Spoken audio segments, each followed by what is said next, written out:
Hello friends and welcome to the Southern Mountain Kitchen. Today we're making homemade Salisbury steak.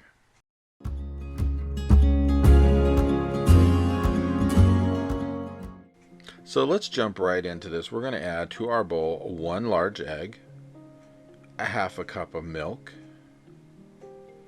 To this we're adding 2 tablespoons of dried minced onion, 1 teaspoon of black pepper, 1 teaspoon of salt. Then added to this, we're going to have 2 tablespoons of Worcestershire sauce. And then we're going to add a half a cup of breadcrumbs.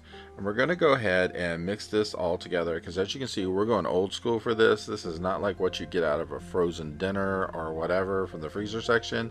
We are making these from scratch the way they would make them if you're having real instead of the frozen stuff.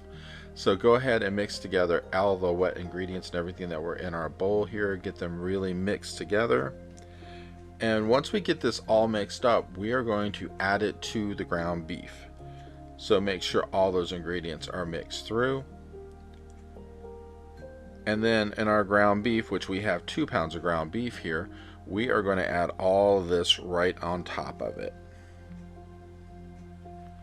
And once this is in, we're going to mix it up with our spatula or whatever a little bit to get the liquid into the ground beef.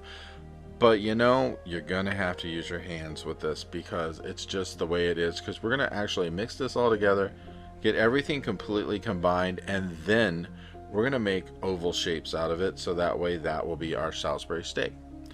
So once you get that in there as much as you can, then put your hands into it. Just make sure you wash your hands first so that way they're clean, and go for it. And we're going to mix this until everything is pulled together. That means there's no more of that wet stuff anywhere. There's no more of any of the ingredients showing other than the fact that it's all blended with the ground beef.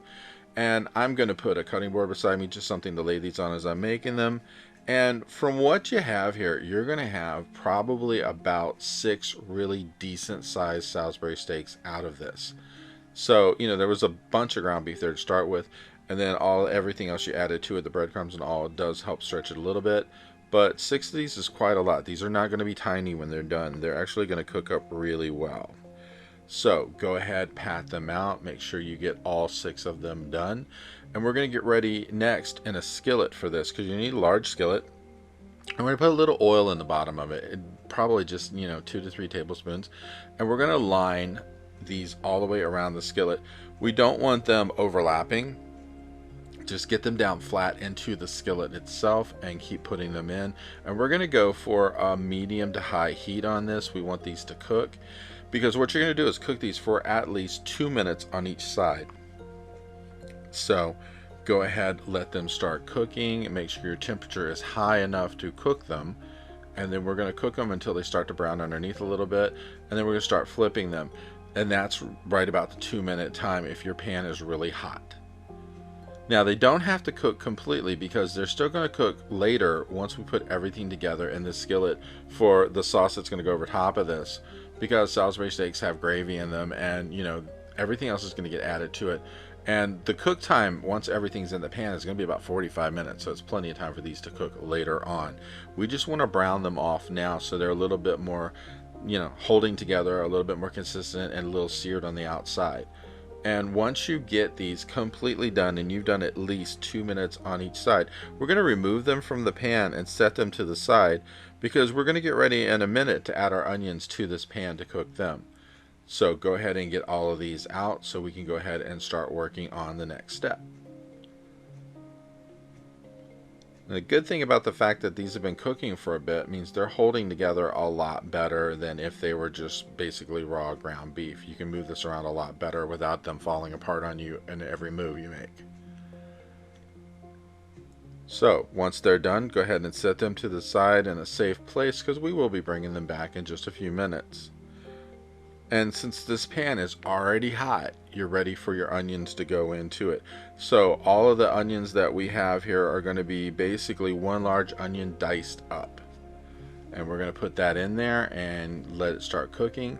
Now, for your onions in here, you need them to be in it for at least 3 minutes or more for them to really start to cook, because we want to actually get that rawness out of them. We don't want them being hard. before we start cooking everything else.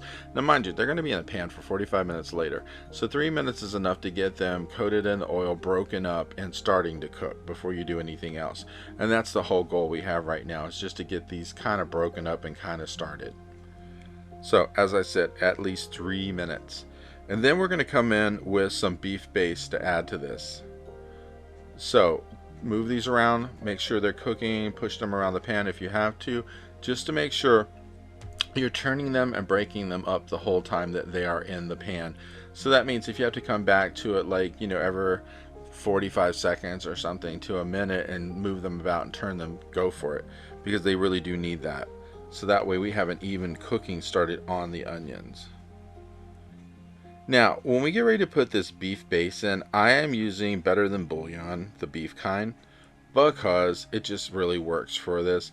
And you're basically going to put in here at least a tablespoon of it, because that way it's going to give us something to work with here to start the beef flavor of this.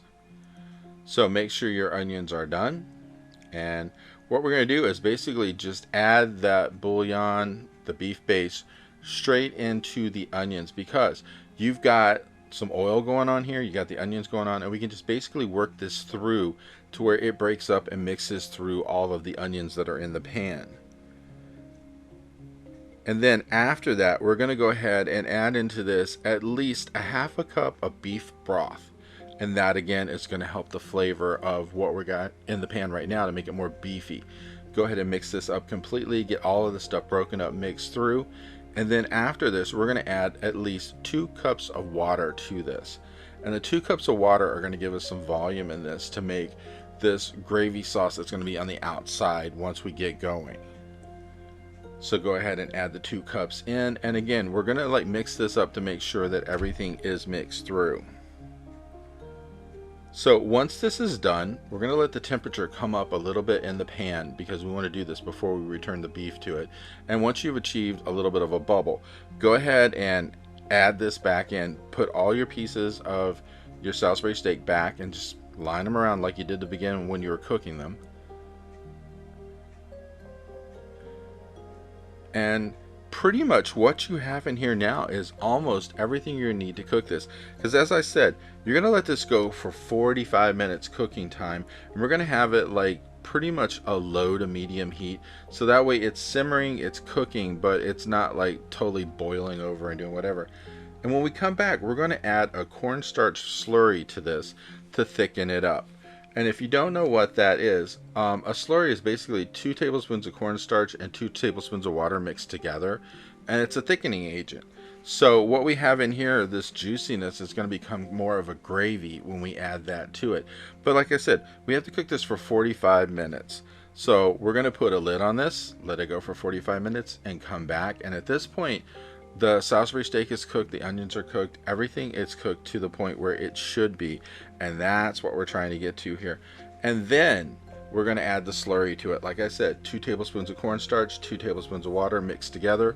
You're going to pour this in, and then you're going to mix it through the liquid. And just use a spatula or whatever and just mix it in, and that's going to help this thicken up, and you're going to have a gravy type consistency once it sits for a few minutes. So basically, mix it through and then let this continue to simmer for 3-4 minutes, and that way you're going to be ready to go with this, and then they will be ready to eat because everything is thick enough. And as you can see, this is what it looks like when it's done. And I served mine with some mashed potatoes and a roll and everything, and it was just a really great meal. I hope you liked this video, and if you did, please like and subscribe. And if you have a chance, check out the Southern Mountain Kitchen website, where you can get a free recipe, look at the books that are released from the Southern Mountain Kitchen, and buy a book at a discount and cheaper shipping than from Amazon. Have a great day.